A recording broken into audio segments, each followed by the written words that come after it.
the Tellman Brigade. I said one of the best stories was written by one of the American vets, Milt Felsen, wrote The Anti-Warrior, and it tells about during the war, the Second World War, some of the vets from Spain were recruited by Wild Bill Donovan to the OSS, which was the predecessor of the CIA, and they were recruited because they had had experience fighting. And among them was Milt Wolfe, Milt Felsen, Al Tanz, Irving, I can't think of his last name, but all members of the Abraham Lincoln Brigade? Yes, yes. And I don't know how many others, but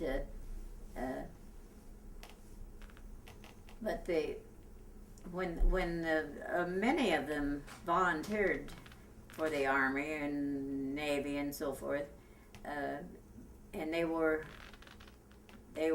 rejected for frontline fighting, and because they were called premature anti-fascist.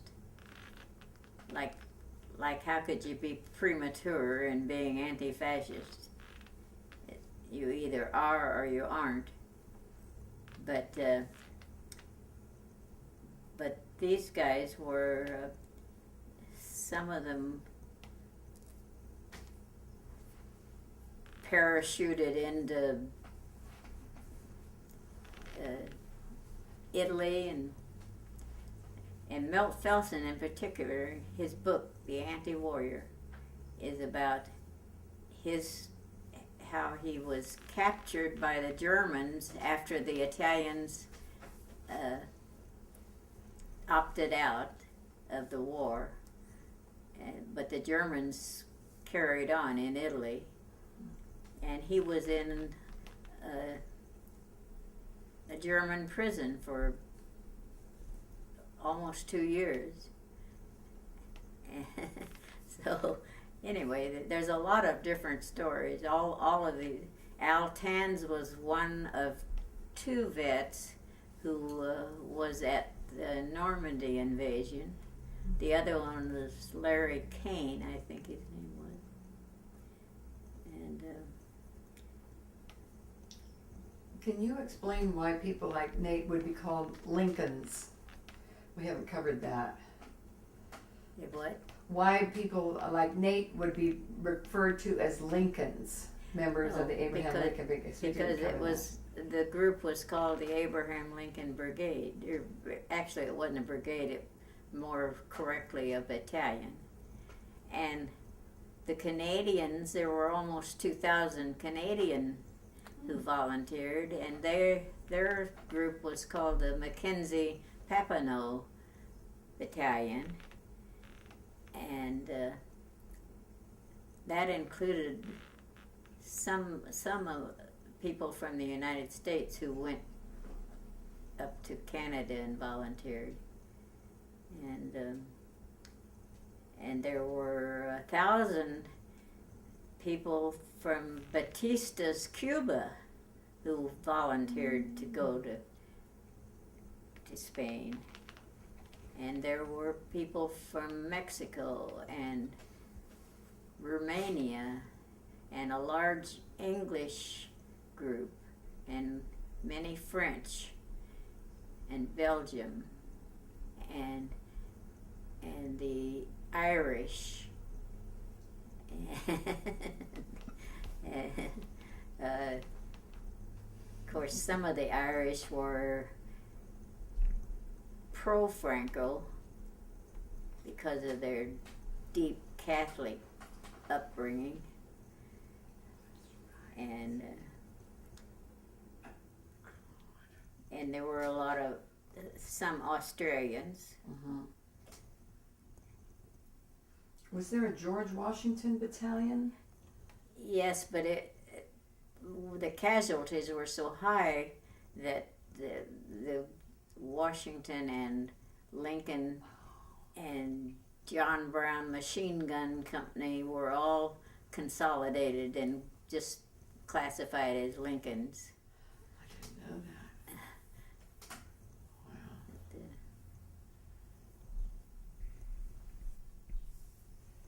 Nate, can your description of that poor young man falling on the hood of your car, maybe his last death throes or trying to get out and then dying and falling off, that's very vivid. Do you have any other vivid memory, any other specific memories, or just any memories in general about Spain? Did you cooked for a while before you were driving too, or you didn't see? Did you see any? You got close to battles. Whatever you can think of. Well, About Spain. there were many times when, especially when we had a convoy of trucks, there would be planes, and there were evidently enemy planes flying over. I don't know whether they dropped any bombs or not, but I figured that's what they were aiming at. Mm. And I used to love to take my rifle and shoot at the plane, but I don't think I ever did any damage. Do you remember? It's in someone's book. This man had a kind of a nervous breakdown on the battlefield, and you went in and pulled him out. Do you remember that? Whitey Cullinan. He told me about it.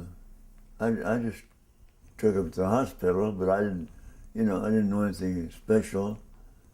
And then later on, after the war was over, he brought it up and told me that I had saved his life. Corine showed me the book where you're written it up in the introduction.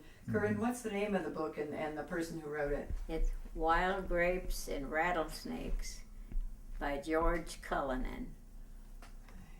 And he had a nervous breakdown on the battlefield, and he always said that Nate saved his life because he picked him up and took him in. But that was my job. I didn't know what I was doing then. I don't think I got introduced to him at that time. But we might have just exchanged names at the time. I'm not sure. Things are happening. The other thing about the Lincoln vets is that they didn't just all retire into inactivity. They have continued to be aware of what's going on in the world, and they're like Judy Montel's movie about forever activists. They have taken part in supporting the Sandinistas in Nicaragua and against apartheid in South Africa, and supporting the people in Guatemala and El Salvador who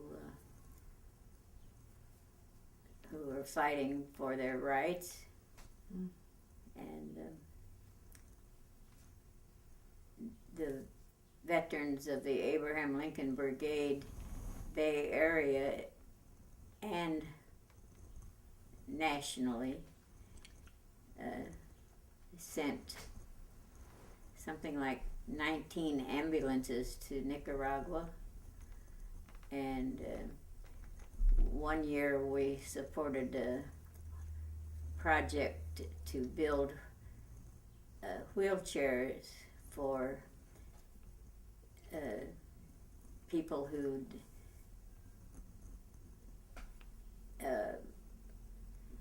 lost limbs with all the mines that have been laid in Nicaragua in particular.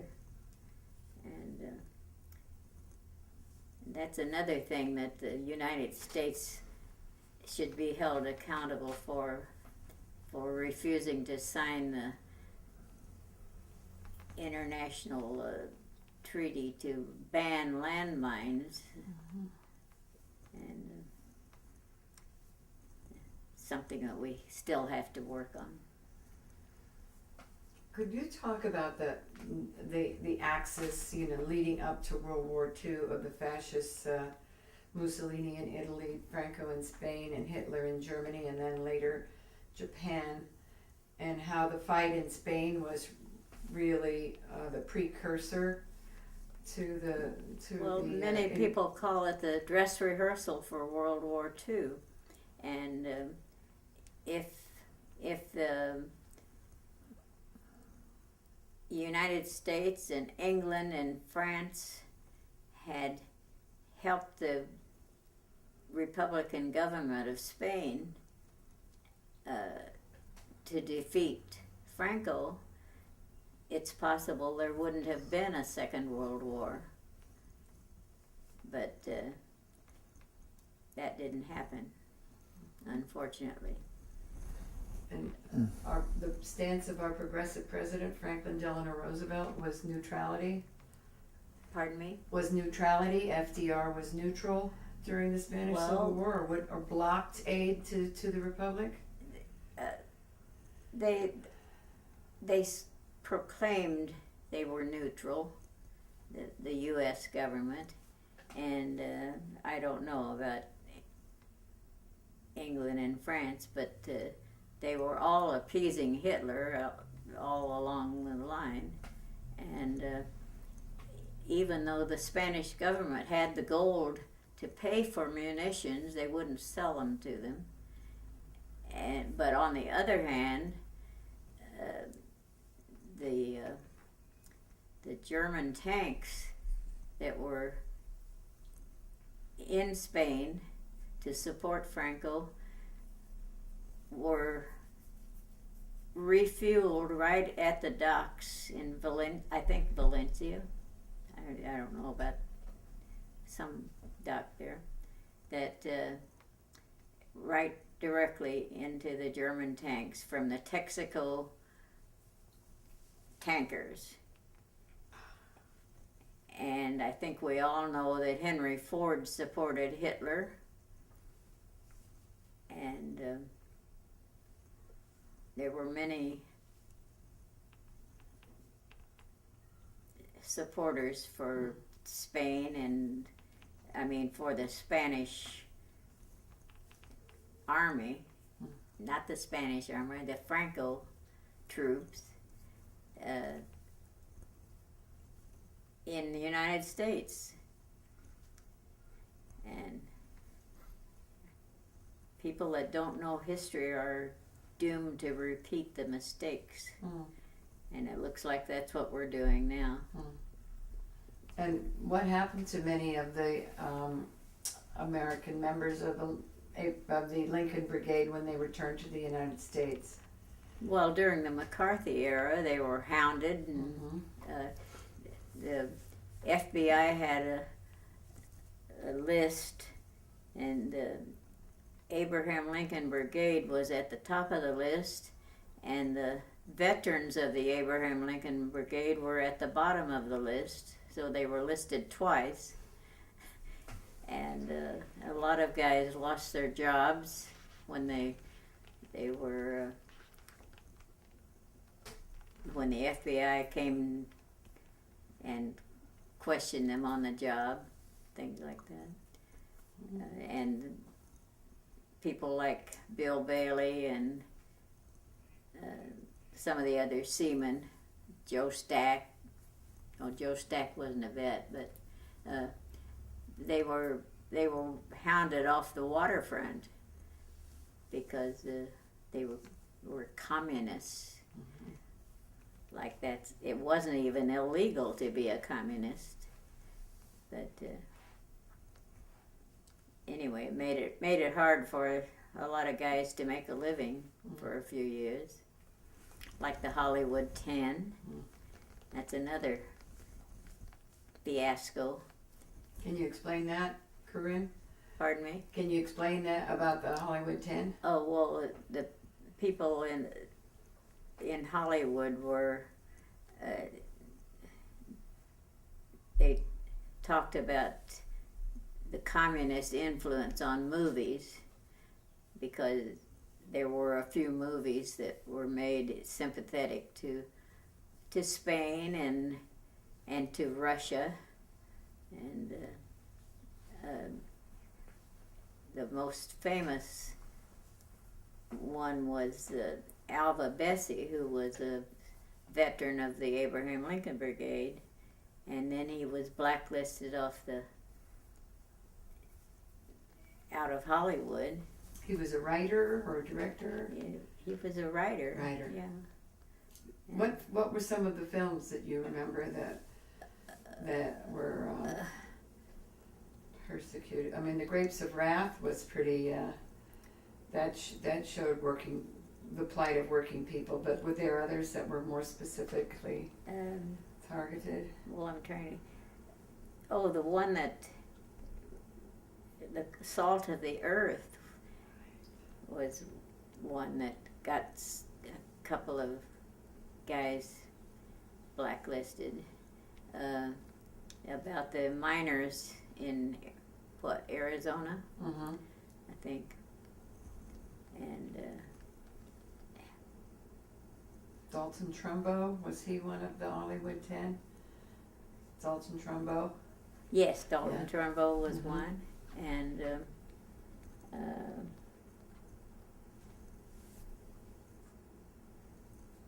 my mind is going. Mine is gone. Do you want a drink of water or something? Huh? Do you want a drink of water or something? Maybe that would be nice. Can I get you some? Yeah, okay. Yeah. And we still haven't heard from Nate. What happened to you after you came back from Spain? Oh, well, Did you have any problems, like here, in terms yeah. of being, from the big brigades, and what she was saying that, Yeah. they were kind of blacklisted. My problem was I was a carpenter, and I belonged to the Carpenters Union, and I could get a job out of the Carpenters Union, but I would hold it a while and get into a discussion with somebody about the politics of the country, and they right away labeled me as a communist, and I'd be looking for a job the next day or the next. I must have gone through several jobs like that.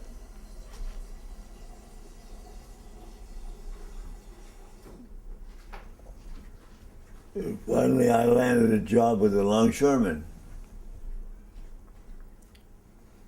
and thank you.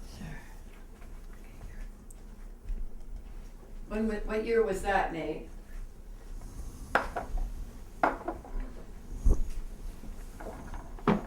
I can't pin it down to a year. About 65. Because what happened, I was told to go to the Longshore Hall and register. We had a lot of people in the longshoremen who were in the union itself who were interested in what had happened in Spain, and they tell me to go down to the hall and register as a register for work. And I'd go out as a, what they call a B-man. That means that you work a day, and if the job lasts more than a day, you might even get 2 days. And that went on for a while. Finally, I got an A book, and I eventually got enlisted in the longshoremen itself, Longshore Union. Ship clerks. But I went in as a clerk. I kept records and received property, received shipments, stuff like that.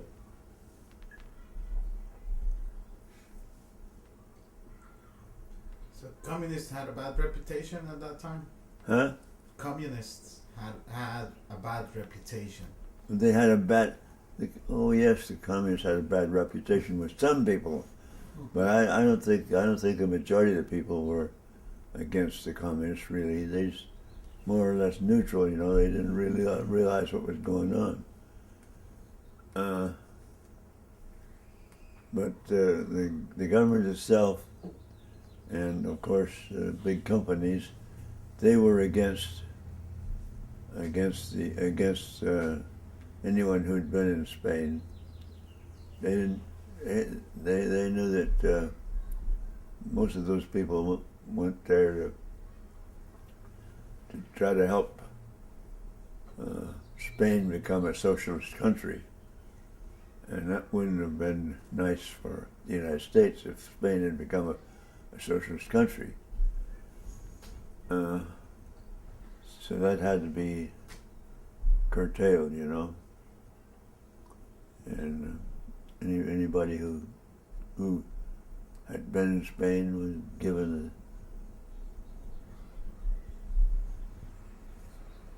the reputation that they were against this country. We weren't against this country, but we would like to have seen this country become a socialist country.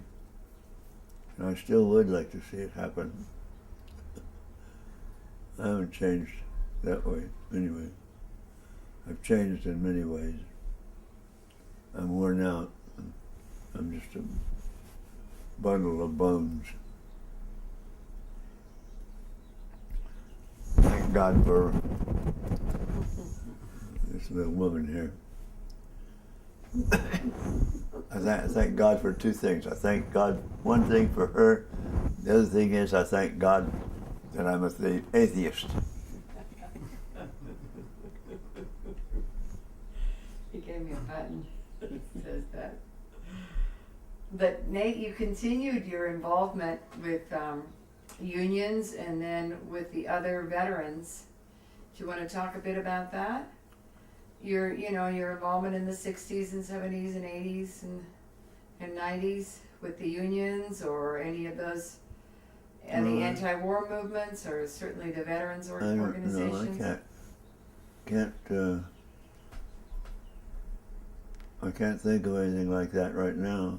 You know, I don't know why. My mind is We certainly protested every war. Yeah, I'm sure he was there before you met. Oh yeah. Yeah, he was on the streets. Yeah. Yeah. And likewise. Yeah, of course. And when you returned to Spain in '86, was that your first visit back to Spain? 1986? Yeah. When you met Corine, was that the first time you'd gone back? no, I guess it was. Uh-huh.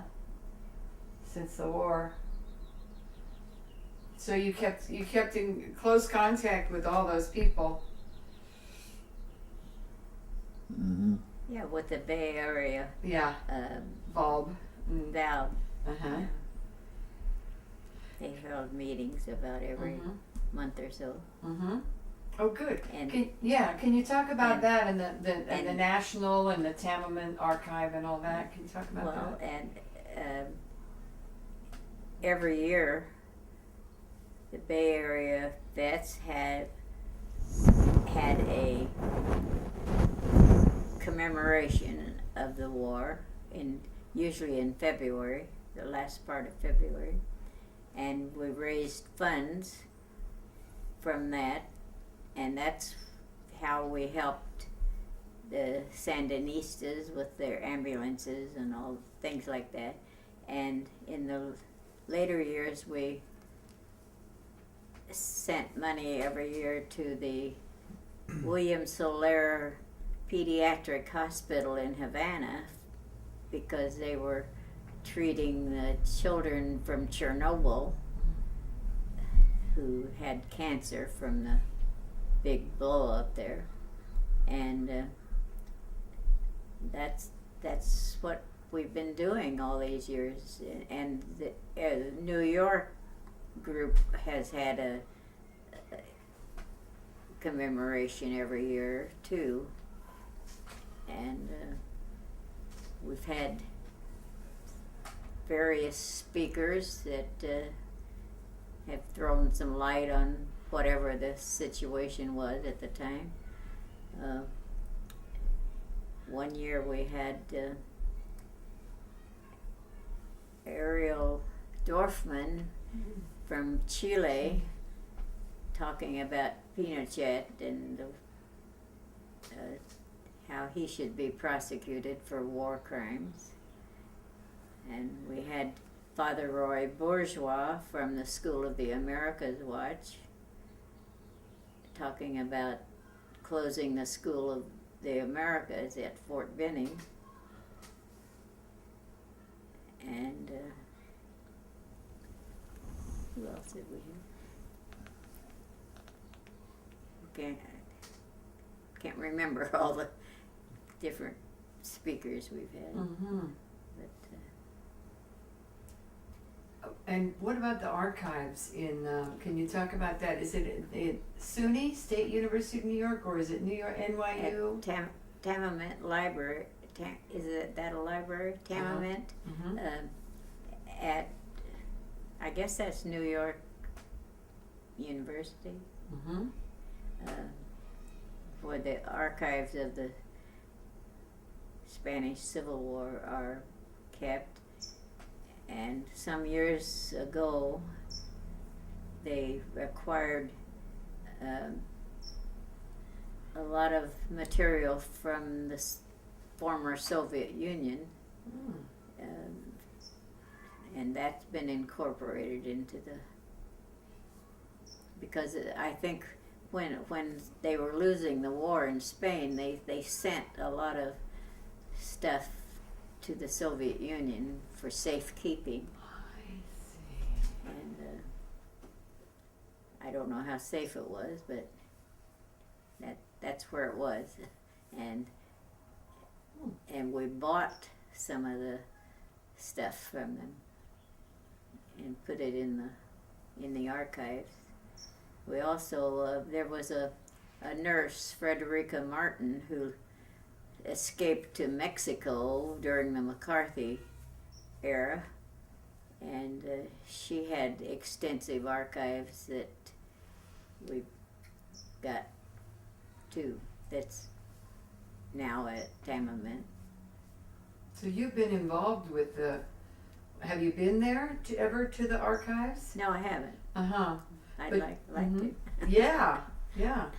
But you're involved with the people who are active in procuring collections and organizing them, archiving them. Well, I've tried to keep up on Mhm. what's going on. There's a monument to the Canadian vets in Victoria, British Columbia, that is quite impressive, and it's right across the street from the Parliament building in Victoria. So anybody who goes there should try to see that. Mm-hmm. And there's a monument in San Francisco as well, isn't there? Well, there is. It's not very impressive, to say the least. Don't get me started. We can do a voiceover or something if we include it. Go ahead. How many people were in the or had been part of the international brigades, and how many people remain alive? Are Today. now alive? Yeah. Not very many, I'm sure, because most of the European internationals were older than the ones who came from the United States. And so most all of them are dead now. And But here in the U.S., there are still some people. Do you know some of you? Can you tell us some of the names of those that maybe have died within the last year? Say Hilda Roberts, and then some who are still. yes, Hilda With us, like Roberts Nate? was she died last September, I think, 2009. She was the last American nurse who had, but the medical corps was